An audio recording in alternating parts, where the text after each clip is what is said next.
ನಮಸ್ಕಾರ ವೀಕ್ಷಕರೇ, welcome to ನಮಸ್ತೆ ಇಂಡಿಯಾ ಕುಕಿಂಗ್ ಚಾನಲ್. ಇವತ್ತು ನಮ್ಮ ಚಾನಲ್ನಲ್ಲಿ ಕರ್ನಾಟಕ ಸ್ಟೈಲ್ ಉಪ್ಪಿಟ್ಟು ಅಥವಾ ಅವರೆಕಾಳು ಸಬ್ಸಿಗೆ ಸೊಪ್ಪನ್ನು ಹಾಕಿ ಉಪ್ಪಿಟ್ಟು ಮಾಡೋದು ಹೇಗೆ ಅನ್ನೋದನ್ನು ನೋಡೋಣ.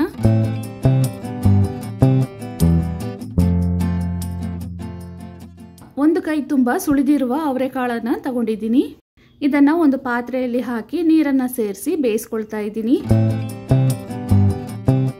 ಕಾಳು ಅರ್ಧ ಬೆಂದ ಮೇಲೆ 1/4 ಟೀ ಸ್ಪೂನ್ಗಿಂತ ಕಡಿಮೆ ಉಪ್ಪನ್ನು ಹಾಕ್ತಾ ಇದ್ದೀನಿ. ನೋಡಿ, ಅವರೆಕಾಳನ್ನು ಈ ರೀತಿ ಪೂರ್ತಿಯಾಗಿ ಬೇಯಿಸ್ಕೊಬೇಕು. ನೀರನ್ನು ಚೆಲ್ಬಿಟ್ಟು ಕಾಳನ್ನು ಒಂದು ಕಡೆ ಹಾಗೆ ಇಡ್ತಾ ಇದ್ದೀನಿ.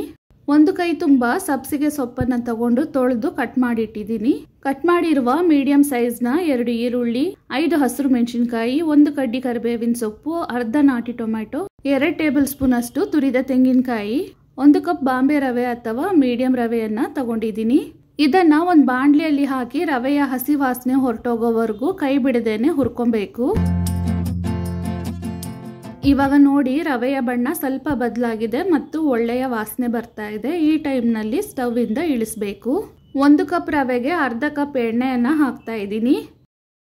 ಎಣ್ಣೆ ಚೆನ್ನಾಗಿ ಬಿಸಿ ಆದಮೇಲೆ ಅರ್ಧ ಟೀ ಸ್ಪೂನ್ ಸಾಸಿವೆ ಪೂರ್ತಿ ಸಿಡಿದಾದ್ಮೇಲೆ ಅರ್ಧ ಟೀ ಸ್ಪೂನ್ ಉದ್ದಿನ ಬೇಳೆ, ಅರ್ಧ ಟೀ ಸ್ಪೂನ್ ಕಡಲೆಬೇಳೆ, 1/4 ಟೀ ಸ್ಪೂನ್ ಜೀರಿಗೆಯನ್ನು ಹಾಕ್ತಾ ಇದ್ದೀನಿ. ಬೇಳೆಗಳು ಲೈಟ್ ಕಂದು ಬಣ್ಣ ಬರೋವರೆಗೂ ಹುರ್ಕೊಬೇಕು. ಇದಾದ್ಮೇಲೆ ಹಸಿರು ಮೆಣಸಿನಕಾಯಿ, ಈರುಳ್ಳಿ, ಕರಿಬೇವಿನ ಸೊಪ್ಪನ್ನು ಒಟ್ಟಿಗೆ ಹಾಕ್ತಾ ಇದ್ದೀನಿ.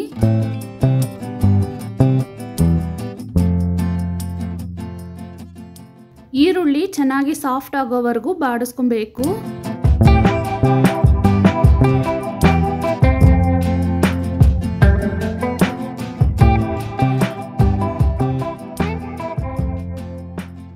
ಇವಾಗ ಸಬ್ಸಿಗೆ ಸೊಪ್ಪನ್ನು ಹಾಕ್ತಾ ಇದ್ದೀನಿ. ಇದನ್ನು 1 ನಿಮಿಷದವರೆಗೂ ಬಾಡಿಸ್ಕೊಬೇಕು.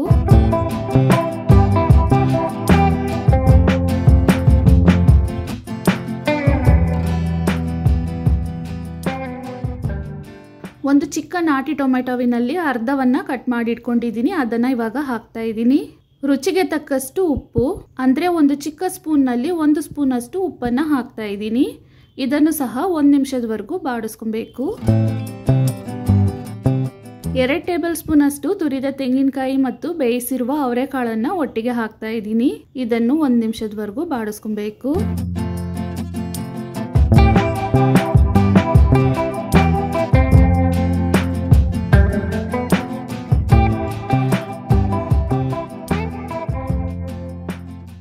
ಒಂದು ಕಪ್ ರವೆಗೆ 2.5 ಕಪ್ ನೀರನ್ನು ಹಾಕ್ತಾ ಇದ್ದೀನಿ. ನಾನು ಉಪ್ಪಿಟ್ಟನ್ನು ಸ್ವಲ್ಪ ಬಿಡಿ ಬಿಡಿಯಾಗಿ ಮಾಡ್ಕೊಳ್ತಾ ಇದ್ದೀನಿ.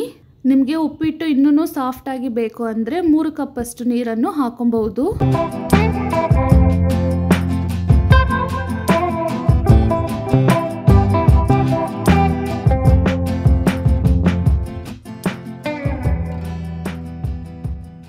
ನೀರು ಇವಾಗ ಚೆನ್ನಾಗಿ ಕುದೀತಾ ಇದೆ.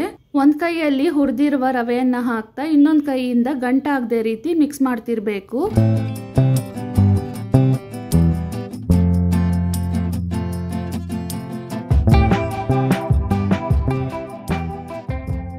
ರವೆನೂ ಚೆನ್ನಾಗಿ ಬೇಯ್ತಾ ಅದರಲ್ಲಿರುವ ನೀರೆಲ್ಲ ಪೂರ್ತಿ ಡ್ರೈ ಆಗೋವರೆಗೂ ಕೈ ಬಿಡದೇನೆ ಮಿಕ್ಸ್ ಮಾಡ್ತಿರ್ಬೇಕು.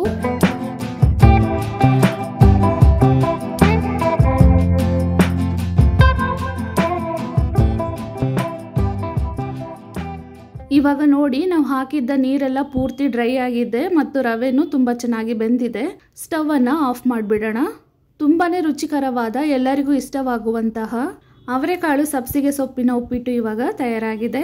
ಇದನ್ನು ಹಾಗೇನೂ ತಿನ್ಬೋದು, ಚಟ್ನಿ ಜೊತೆಗೂ ತಿನ್ಬೋದು. ತುಂಬಾ ರುಚಿಯಾಗಿರುತ್ತೆ. ವೀಕ್ಷಕರೇ, ಈ ರೆಸಿಪಿ ನಿಮಗೆ ಇಷ್ಟ ಆಗಿದ್ದರೆ ನಮ್ಮ ಚಾನಲನ್ನು ಲೈಕ್ ಮಾಡಿ, ಸಬ್ಸ್ಕ್ರೈಬ್ ಮಾಡೋದನ್ನು ಮರೆಯಬೇಡಿ. ಧನ್ಯವಾದಗಳು.